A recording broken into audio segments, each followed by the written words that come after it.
saya Adi Irma Triani, NIM 50119270. Kelas 2H. Di sini saya dari Universitas Islam Negeri Sultan Toha Saifuddin Jambi, Prodi Ekonomi Syariah.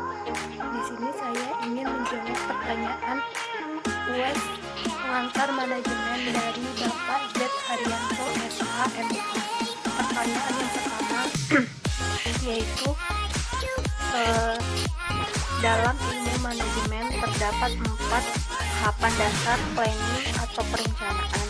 Jelaskan. Tahapan yang pertama yaitu menetapkan tujuan atau serangkaian tujuan. Perencanaan dimulai dengan keputusan tentang keinginan atau kebutuhan organisasi atau kelompok kerja.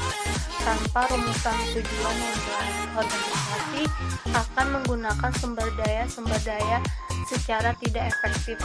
Tahapan yang kedua, merumuskan keadaan tujuan yang hendaknya dicapai atau sumber daya tersedia untuk mencapai tujuannya adalah itu sangat penting karena tujuan dan rencana menyangkut waktu yang akan datang.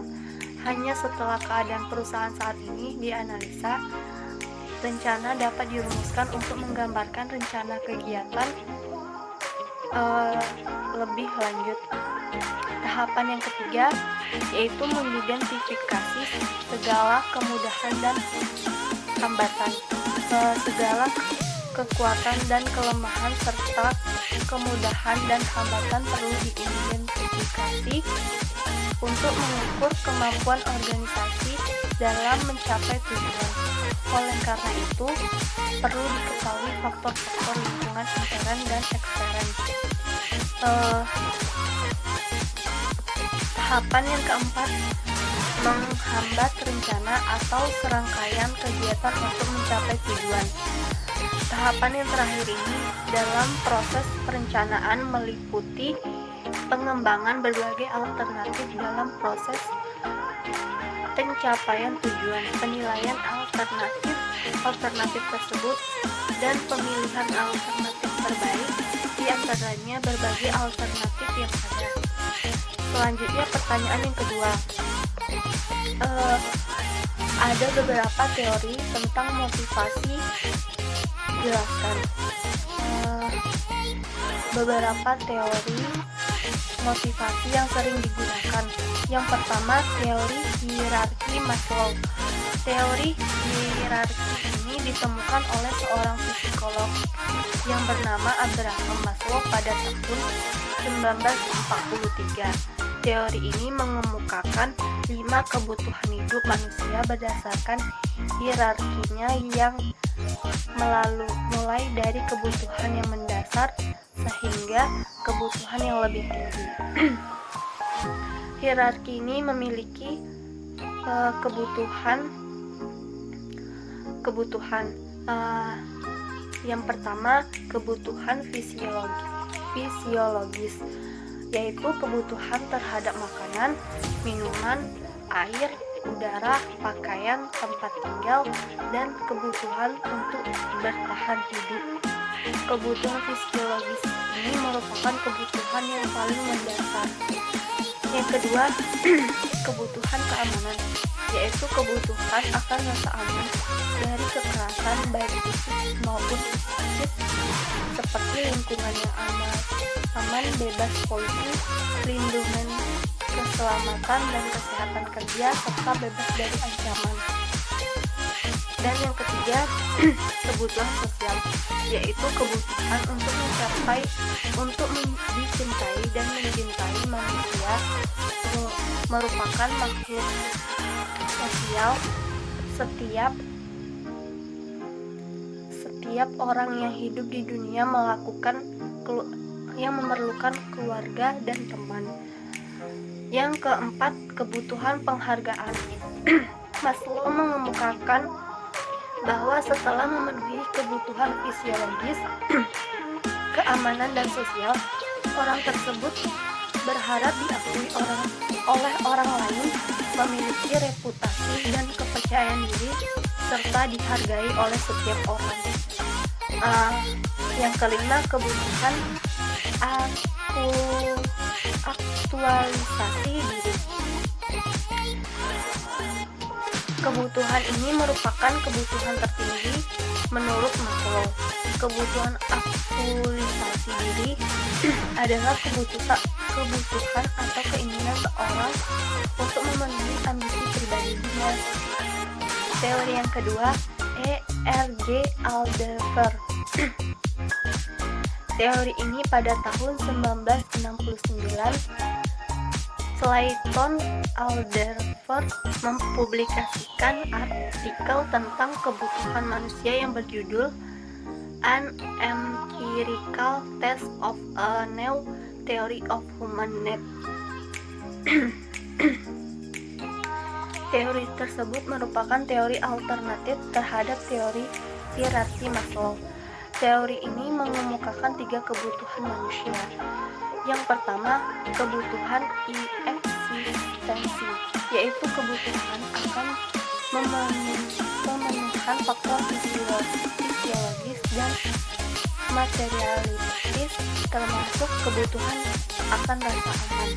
Yang kedua, kebutuhan hubungan, yaitu kebutuhan untuk hubungan dengan orang lain. Yang ketiga, kebutuhan pertumbuhan, yaitu kebutuhan pertumbuhan. Ini kebutuhan atau keinginan untuk bertumbuh dan mencapai potensi diri secara maksimal.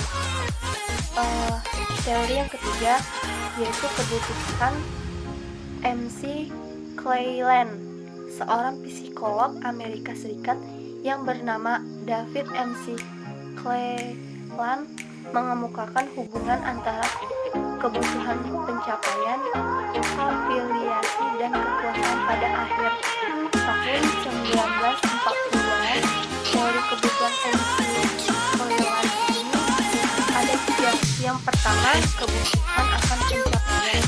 Yang kedua, kebutuhan akan afiliasi. Yang terakhir, kebutuhan akan kepuasan. Dan selanjutnya teori yang keempat, teori motivator Eugene Herberg. Frederick Herberg adalah seorang psikolog Amerika Serikat yang mengemukakan teori motivator Eugene Herberg. Teori tersebut didapat dari penelitian terhadap 203 akuntan dan teknisi di area Pittsburgh, Amerika Serikat. Teori motivator Eugene Herberg juga dikenal dengan 2 teori faktor. Yang pertama yaitu kepuasan bekerja, yaitu faktor yang berkaitan dengan pengakuan prestasi tanggung jawab yang diberikan keputusan positif. Faktor ini sering disebut dengan faktor motivator. Yang kedua, ketidakpuasan bekerja, yaitu faktor yang berkaitan dengan gaji, keamanan bekerja dalam lingkungan kerja yang seringkali memberikan kepuasan. Faktor ini disebut dengan faktor hubungan. Teori yang kelima, teori harapan Fromm. Teori ini adalah seorang profesor Kanada yang bernama Victor Fromm pada tahun 1964 dalam buku yang berjudul Work and Motivation mengemukakan sebuah teori motivasi yang beragaman bahwa orang-orang bermotivasi untuk melakukan sesuatu karena menginginkan suatu hasil yang diharapkan. Teori tersebut kemudian dikenal dengan sebutan teori harapan atau expectation theory. Terhadap 3 konsep teori harapan Fromm ada beberapa bagian-bagian konsepnya. Yang pertama, harapan, yaitu kepercayaan seseorang bahwa suatu usaha akan menghasilkan kinerja tertentu. Yang kedua, instrumentali, yaitu kepercayaan seseorang bahwa suatu kinerja akan mendapatkan hasil tertentu. Yang ketiga, valensia, yaitu mengarah pada nilai positif dan negatif yang dirujukan oleh orang-orang terhadap sebuah hasil. Dan yang terakhir, pertanyaan terakhir,